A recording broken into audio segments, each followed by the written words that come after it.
la música? Es una pregunta que ha ocupado y perturbado a los etnomusicólogos desde hace más de un siglo y que nunca dejó de intrigar a los filósofos. Estos últimos le han dejado las respuestas más variadas y ya no sabemos muy bien qué pensar. ¿Es la voz de los dioses? ¿La expresión de la armonía matemática del cosmos? ¿Un arte? ¿Una ciencia? ¿Una simple técnica de emoción y de placer? ¿Una lengua que nos revela la esencia íntima del mundo? Solo nos queda reconocer que constituye la más incomprensible, la más maravillosamente extraña, la más misteriosa de los enigmas. Cierto es que, como el lenguaje, las matemáticas y el conjunto de las producciones simbólicas de la humanidad, constituye una realidad compleja que no se podría reducir a una definición o a una explicación sencilla. Pero en lugar de lanzarnos en búsqueda de palabra del enigma, resulta sin duda más útil dedicarnos a una investigación de tipo antropológico e histórico que permita entender mejor la diversidad, pero también la unidad de las músicas humanas.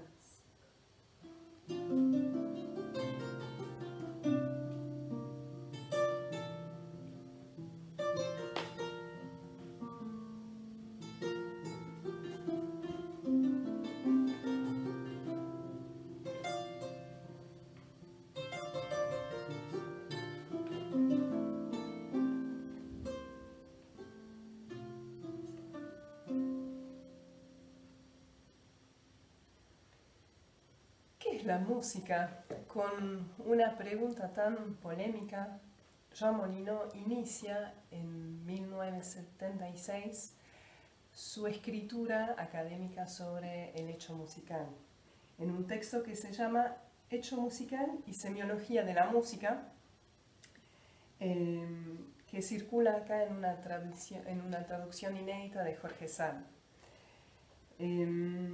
Este texto se va a convertir en un texto fundador de un nuevo pensamiento en musicología, en el cual se presenta por primera vez el concepto de la tripartición, la existencia simultánea de las tres dimensiones de cualquier hecho simbólico, que serían la dimensión poética, la neutra y la estésica. Y también acá se empieza a deconstruir la idea tan arraigada de la música pura, esa idea de la música como aislada de todos los demás aspectos de la vivencia humana.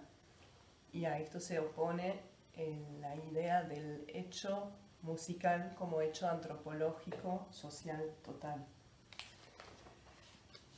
En sus escritos posteriores, Molineau siempre va a agudizar esta posición radicalmente antirreduccionista, articulando la semiología musical con una multiplicidad de ámbitos de la experiencia humana.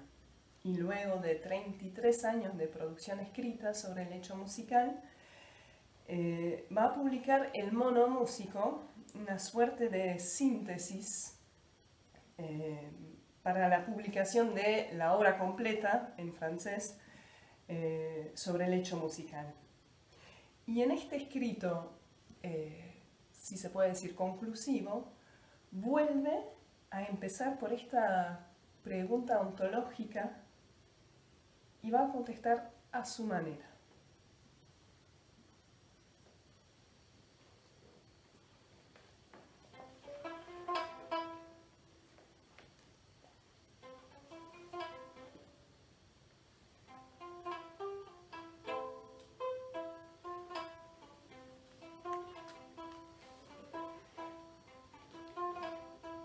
A mediados del siglo XIX, las élites europeas sabían qué era la música.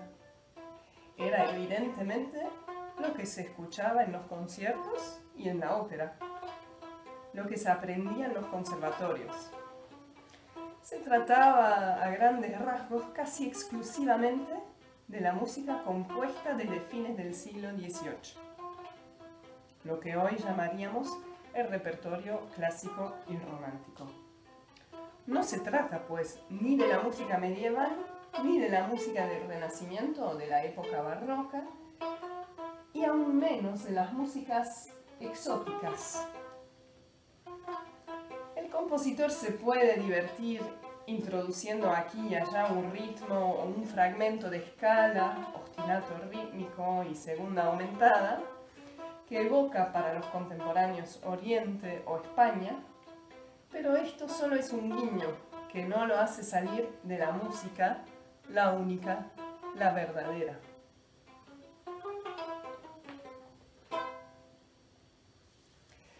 Apoyándose en artículos, manifiestos, enciclopedias, manuales y una cantidad tremenda de registros escritos de diferentes tipos, Molinó va a demostrar esta unanimidad que existía acerca de qué era la música en esa época, que era la música pura. Y esto va a constituir el punto de partida de su investigación, en la cual aparece una metodología muy clara. Siempre se parte de la exposición de las ideas corrientes y hegemónicas que hay sobre algún hecho. Luego, en un segundo momento, Molinó va a deconstruir todas estas ideas, cuestionándolas. Y finalmente, en un tercer momento, va a hacer una propuesta de elementos para construir un nuevo concepto o una nueva metodología basado en una lectura antropológica y global de los fenómenos. Y todo esto lo hace basado en una inmensa bibliografía. Como nos dice su alumno y recopilador Jean-Jacques Nattier, su gran mérito, que lo hace un autor fuera de lo común, es su metodología de la investigación, que consistía en leer todo, o prácticamente todo, para poder considerar a la vez lo general y lo particular. Sus textos están nutridos por sus sólidos conocimientos en los ámbitos de las artes plásticas, la arqueología, la lingüística, la antropología, las ciencias políticas, la historia, la epistemología, las matemáticas, la medicina, las culturas arabo-musulmanas y orientales y, por supuesto, la música. Su erudición sin límite, además de su capacidad de leer en una decena de idiomas, incluyen en su bibliografía todos los autores de los campos específicos mencionados, distinguiéndolo así del común de los mortales. Y tomemos como ejemplo el ritmo.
Está estrechamente asociado a la danza. Y esto es así en la gran mayoría de las culturas. En la música griega, la poesía, la danza y la música estaban unidas por el ritmo. Los Igbo de Níger tienen una palabra, nkwa, que designa a la vez el canto, el toque de los instrumentos y la danza. En la cultura náhuatl de los antiguos mexicanos existía la institución del Cuicacali, o Casa del Canto, donde se enseñaba la poesía, la música, la danza y el canto. Y es que el ritmo no es para nada el bien propio de la música, y no alcanza, cuando se habla del ritmo musical, con señalar de paso que también se lo encuentra en otros lugares. ¿Por qué no acordamos al ritmo en todas sus formas la autonomía que acordamos sin vacilar a la música pura?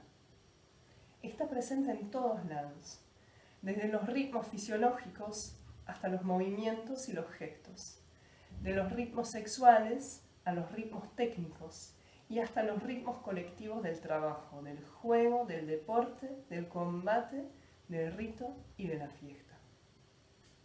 Constituye un conjunto tan complejo, tan diversificado como la música. Por lo tanto, las relaciones del ritmo y de la música no se tienen que considerar como relaciones de dependencia entre la música y uno de sus parámetros, sino como las relaciones de dos familias unidas por múltiples redes enmarañadas. Y de esta manera el espíritu crítico y la apertura de la mente de Molineaux nos llevan a cuestionar categorías que las músicas manejamos cotidianamente, como el ritmo, como parámetro de la música, o como también la oposición y la valoración diferente entre lo que es, por ejemplo, la música clásica, la música popular y la música de masas. O hasta llega a cuestionar si la música es o no un concepto universal.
A lo que nosotros, occidentales, entendemos por música.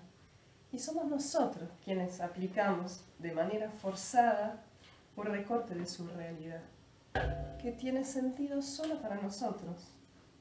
La idea de que exista una entidad universal que se llamaría música no es más que una transposición a escala mundial de nuestra propia conceptualización. Este transfer es totalmente injustificable, ya que nuestra música pura no tiene nada en común con las otras músicas, que no se pueden separar del contexto social y ritual en el cual se inscriben, porque el sonido forma parte integrante de un espectáculo total y pone en juego todos los recursos afectivos de un individuo situado en una comunidad. Se impone esta conclusión: nuestra música es no universal, y lo que es universal es la no música de los demás.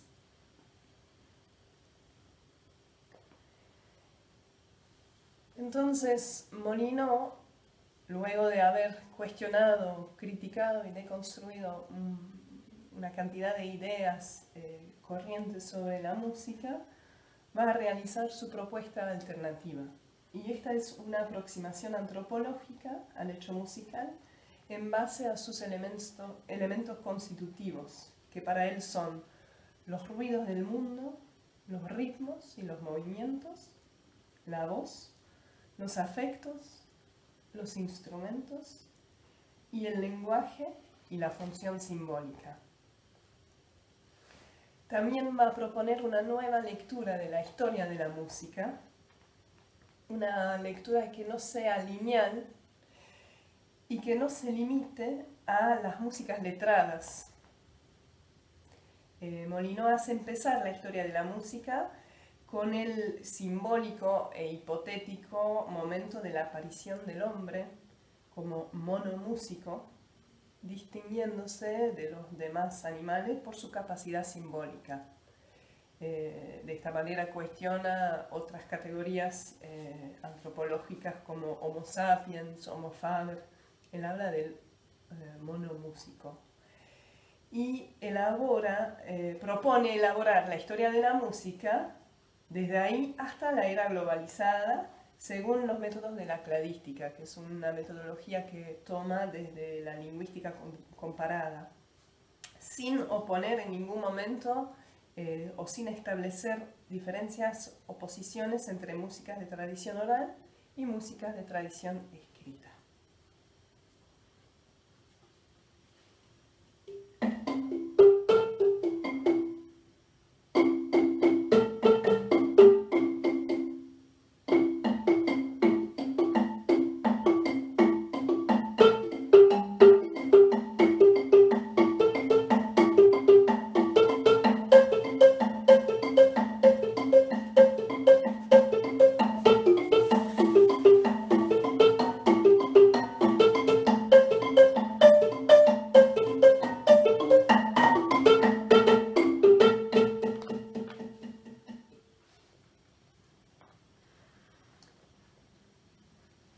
¿Por qué pensamos que este libro es de tal interés? Por varias razones. Primero quisiera retomar las palabras de Dante Grela, compositor, etnomusicólogo y docente, que redactó un prólogo a esta edición en castellano, y que dice que este libro constituye un ejercicio formidable de reflexión crítica en torno a cuestiones de fondo inherentes a la música en tanto actividad humana, muchas de las cuales probablemente nunca nos hemos detenido a reflexionar sobre ellos. También dice que es una obra sintética pero profunda y eminentemente didáctica, porque cada cosa planteada va resultando una consecuencia absolutamente lógica de lo que antecede. Personalmente creo que es una obra que puede ser una fuente de inspiración muy grande para colegas, docentes, que ya están desarrollando una pedagogía crítica, musical, basada en músicas de este continente, y que este libro puede brindar un apoyo teórico para estas búsquedas que ya se están realizando. Y también creo que como Molinos nutre sus reflexiones de saberes provenientes de disciplinas tan diversas, en sentido inverso sospechamos que estas disciplinas también se pueden enriquecer gracias a la metodología y las construcciones teóricas de Molinos.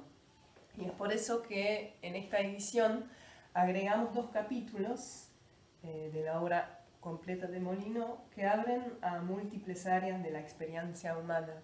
Uno que se llama Analizar y otro se llama La música y el gesto.